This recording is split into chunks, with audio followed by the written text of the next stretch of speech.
Hello student, welcome to the lecture on decision support, and after this lecture we will be able to learn the following objectives.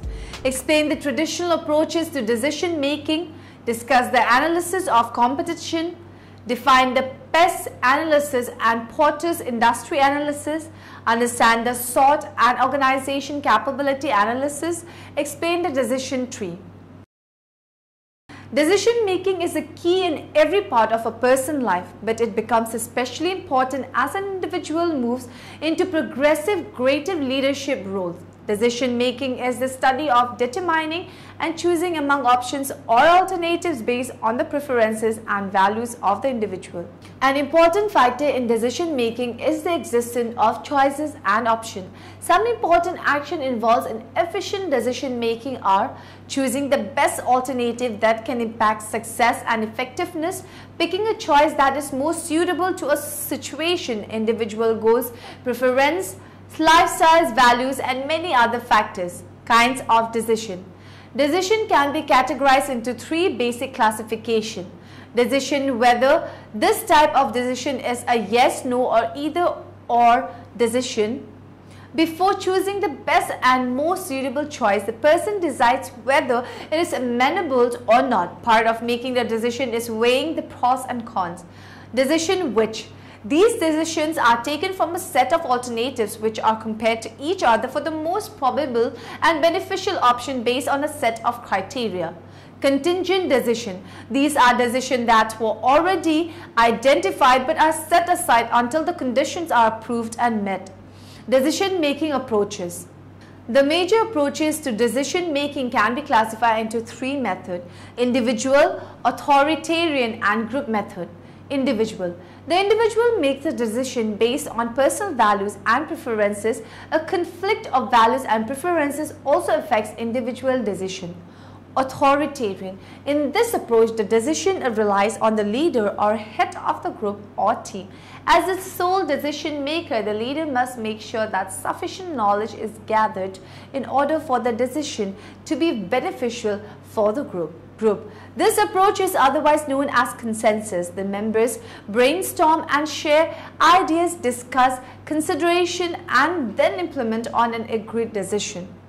Traditional approaches to decision making. Decision making in this world of increased information technology, population, and communication is a serious growing problem.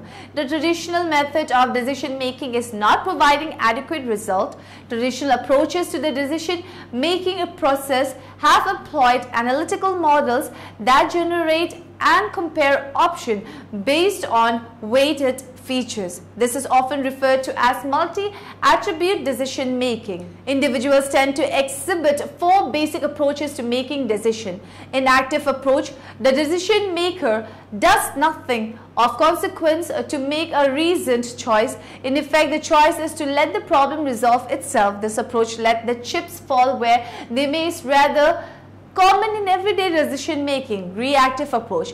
The decision maker opts for a course of action by reacting possibly unawares to the perceived situation, which may itself be the result of decision made by other stakeholders of the problem. It is a risky approach which, as history shows, is routinely exploited by military strategists and chess masters to their advantage. Proactive approach. The decision maker opts for a course of action by first carefully analyzing the problem situation within its relevant context, the environment in which the problem situation is embedded, see system concepts, then devising and evaluating prospective measures that would serve to attain the intended objectives while complying with all applicable constraints, and only then choosing the most promising alternative. Interactive approach. The decision maker probes the decision problem by experimenting with tentative courses of action before making the final choice. In effect, the decision problem itself is used as a test bed to explore the desirability of possible alternative solutions. Proactive decision making. An intelligent approach to decision making would generally observe the following steps: recognize and define the problem, This refers to the process of correctly identifying and making explicit the problem or opportunity faced by the decision maker. Defining the problem allows the decision maker to pose a pivotal question: what must be done to solve this particular problem? This problem definition focuses the decision maker's attention on possible action alternatives that should in principle lead to attainment of the desired results. Gathered information about the problem. Information gathering strives to ascertain facts that are relevant to the decision problem. This often reduces to a search for answers to questions raised by the decision maker. Identify action alternatives. Creativity is a key in this phase of the decision process. As the decision maker gathers information, she begins conceiving possible solution alternatives. Determine the evaluation criteria. In order to evaluate the action alternatives, the decision maker must first determine the evaluation criteria along with the relative importance of each criteria. Evaluate the alternatives. The decision makers compares the pros and cons of each action alternative in accordance with the evaluation criteria. Benefits and costs are estimated and each alternative's potential for attaining the goal or objective is assessed. Select the best alternative. This is the classic decision point choice. By now goes the traditional argument: the decision maker ought to be clear on which alternative seems to be the most promising course of action. Consequently, the decision is made based in large part on personal judgment. Modeling can be extremely useful in identifying optimal alternatives that fail to be assessed correctively by the unaided mind. Implement the chosen alternative. In an organizational setting, the decision maker sets in motion a course of action that involves the customary managerial tasks: planning, organizing, leading, and controlling. Evaluate the result. It involves learning from both successes and mistakes. Analysis of competition. Usually competition analysis is done along with the industry analysis. This is so because competition and competitive forces are a part and parcel of industry structure. As a part of strategy formulation, the firm must analyze and size up all the forces that shape competition in the industry. Most of the firms suffered from what was referred to as strategic myopia. It was Michael Porter who gave a new thrust to the ideas associated with the competition. Porter's 5 forces model. Porter argues that there are 5 forces that determine the profitability of an industry. They are threat of industry, bargaining power of suppliers, bargaining power of buyers, rivalry among existing players, and threat of substitute products. Porter contends that the collective strength of these forces determines the ultimate profit potential in the industry, where profit potential is measured in terms of long-run return on investment capital. Let us see each of them in detail. Threat of new entrants. New entrants to an industry typically brings to it new capacity and desire to gain market size and substantial sources. They are therefore threats to established corporation. An entry barrier is an obstruction that makes it difficult for a company to enter into an industry. Major entry barriers include economies of scale. These exist whenever large volume firms enjoy significantly lower production costs per unit than smaller volumes operators do. This discourages new firms which have less volume and high production costs from entering into the market. Cost disadvantage. Independent of sale, established competitors may have cost advantage even when the new entrant has comparable economies of scale. This advantage may include proprietary product knowledge such as patents, favorable access to raw materials, favorable location, government subsidies, etc. Product differentiation. Differences in physical or perceived characteristics must make incumbents' product unique in the eyes of customer and force customer to overcome existing brand loyalty. Capital requirements. The need for heavy financial requirements can deter others from entering the industry, like the airline industry. High switching costs. Switching costs refer to the cost for changing from one supplier to another. Access to distribution channels. Limited access to the channels of distribution can deter others from entering the market, particularly in competition with established firms. Bargaining Power of suppliers. Suppliers can affect the industry through their ability to raise price or to reduce the quality of the purchased product and services. Following are the conditions that make suppliers powerful. Dominance by few players and lack of substitute. A few players might become strong enough to dominate the suppliers' industry. Greater concentration among suppliers than among buyers. A concentrated industry is one in which only a few large firms dominate. Relative lack of importance of the buyer to the supplier group. Some customers are more important than others because of the size of the purchase or the prestige that comes from supplying them. High differentiation by the supplier and high switching costs. A buyer could be tied to a particular supplier if other suppliers can't meet his requirements. Threat of forward integration. Forward integration involves the supplier moving into a later stage of the manufacturing process or distribution, that is, moving into direct competition with its customers. Bargaining power of buyers. Buyers can exert bargaining power over a supply industry by forcing its prices down by reducing the amount of goods they purchase from the industry or by demanding better quality for the same price. Factors that makes buyer more powerful. Undifferentiated or standard supplies. If the product being supplied is a commodity good or service, then the customer can shop around for the most favorable terms. Credible threat of backward integration. Backward integration involves a buyer moving to an earlier stage of manufacturing or distribution, thus becoming a competitor for the supplier's business. Accurate information about the cost structure of the supplier. This allows the customer to exercise more precision in negotiating the price of the supplier. Price sensitivity. Buyers are likely to be more price sensitive if suppliers represent the significant fraction of the total cost incurred by the buyers. The supplier product is unimportant to the overall quality or cost of the buyer's final product, and the buyers already earn a low profit. A growing trend among small businesses is to augment their bargaining power as customers through joining or performing buying groups. Pest analysis and Porter's industry analysis. To formulate effective strategies, managers in an organization need to be aware of realities in the business environment. Strategy formulation thus begins with a scanning of the external as well as internal environment.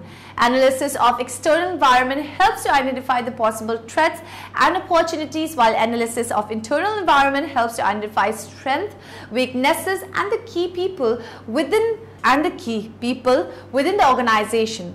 Characteristic of environment. Environment is complex. The environment consists of number of factors which are not isolated but interact with each other to create a new set of influence. Hence, it would be complex to comprehend the environment in totality but relatively easier to understand in parts. Environment is dynamic due to many and varied influences operating. There exists a constant dynamism in the environment and there is continuous change as well as impact. Environment is multifaceted. The shape and character displayed by environment depends on the perception of the observer.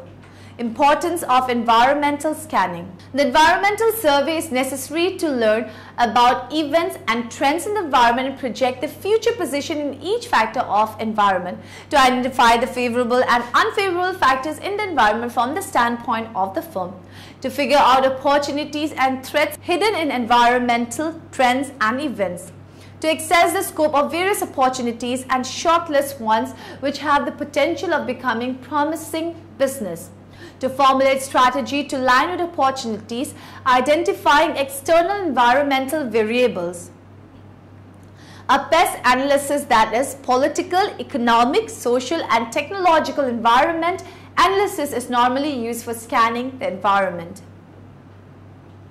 External environment factors. The societal environment, otherwise called as macro environment, includes general forces that do not directly affect the short-term activities of the organization, but those can and often do influence its long-term decision. This includes economic, political, technological, cultural, legal environment, etc. Economic environment. The economic environment consists of macro-level factors related to the means of production and distribution of wealth that have an impact on the business or the organization. Some of the economic environment factors to be analyzed are general economic condition of different segments of population, trends in income distribution and consumer spending patterns, rate of growth of each sector of economy, rate of inflation, behavior of capital market, interest rate, exchange rate, tax rate, prices of materials, energy, labor scene, technological environment. The technological environment consists of the factors related to technology used in the production of goods and services that have an impact on the business of an organization. Technological factors to be considered are source of technology like company, external and foreign sources, cost of technology acquisition, collaboration and transfer of technology, technological development, rate of change of technology and research and development. Impact of technology on human beings, the man-machine system and the environmental effects of technology. Communication, infrastructure and managerial technology. Computer industry is one example where the technology in the industry keeps pushing competition to the brink. Political environment. Political, legal forces allocate power and provide laws and regulation that may constrain or protect the business. The factors to be considered are the political system and its features like nature of the political system, ideologically forces of the political parties and centuries of power, the political structure, its goals and stability, political process like party system, elections, funding of elections and legislation in economic and industrial matters and regulation, political philosophy, role of government in business and its policy approach towards economic and business development. Legal framework. The constitutional framework, a directive principle, fundamental rights and divisions of legislative power between central and state government. Policies related to licensing, monopolies, foreign investment and financing to industries. Policies related to distribution and pricing and their control, policies related to imports and exports, other policies related to PSU, SSI, SIG industries and development of backward areas and control of environmental pollution. Businesses have to operate within the framework of the prevailing legal environment. Socio-cultural environment. Socio-cultural environment are the forces that regulate the values, morals and customs of society. Important factors to be considered are demographic characteristic, social concern, social attitudes, family structure and changes in it, role of women in society, position of children and adolescents in family and society, education level, awareness and consciousness of rights and work ethics of members of the society. The social environment primarily affects the strategic management process within the organization in the areas of mission and objective setting and decision related to products and markets. Tax environment. The tax environment, otherwise called as microenvironment, include those elements or groups that directly affect the corporation and in turn are affected by it. These are demand-related factors, consumers, suppliers, competitors, government, etc. A corporate tax environment is typically the industry within which those firms operate. SWOT and organization capability analysis.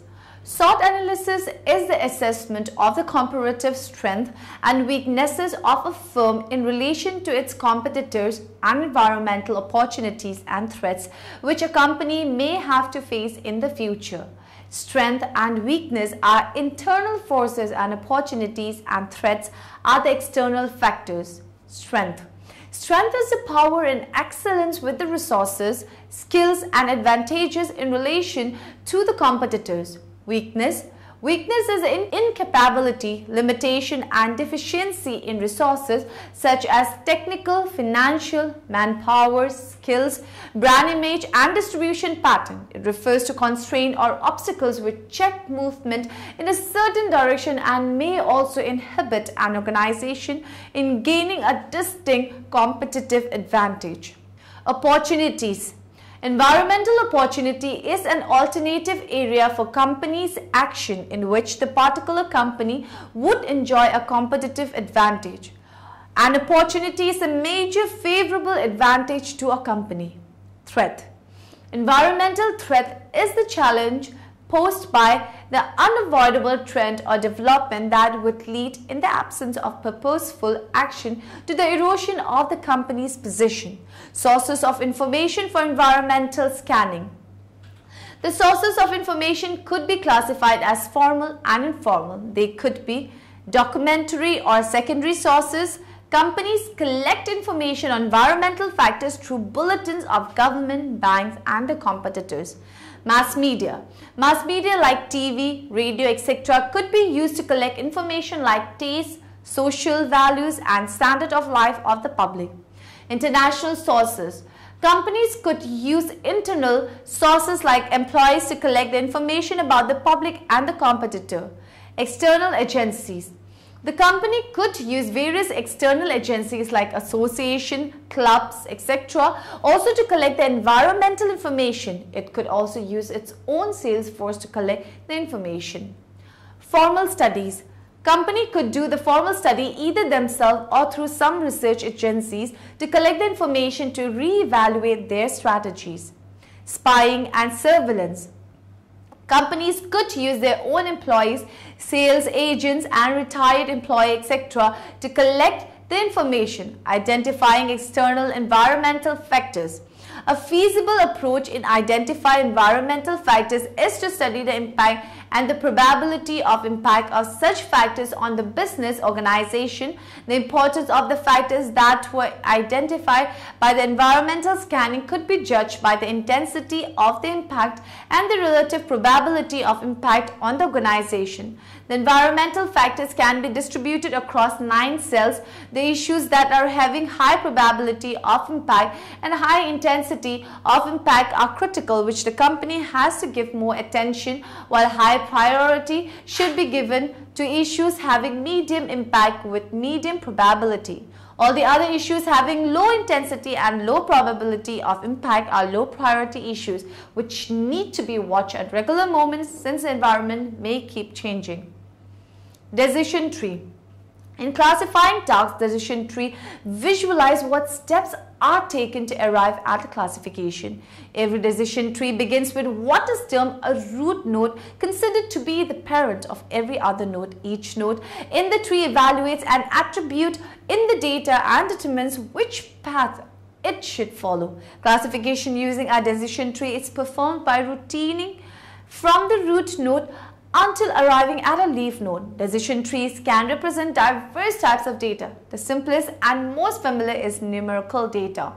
Nominal quantities are formally described by a discrete set of symbols. For example, weather can be described in either numeric or nominal fashion. We can quantify the temperature by saying that it is 11 degrees Celsius or 52 degrees Fahrenheit. We could also say that it is cold, cool, mild, warm or hot. The former is an example of numeric data and the latter is a type of nominal data. Decision tree induction algorithms function recursively. First, an attribute must be selected as the root node. In order to create the most efficient, that is smallest tree, the root node must effectively split the data.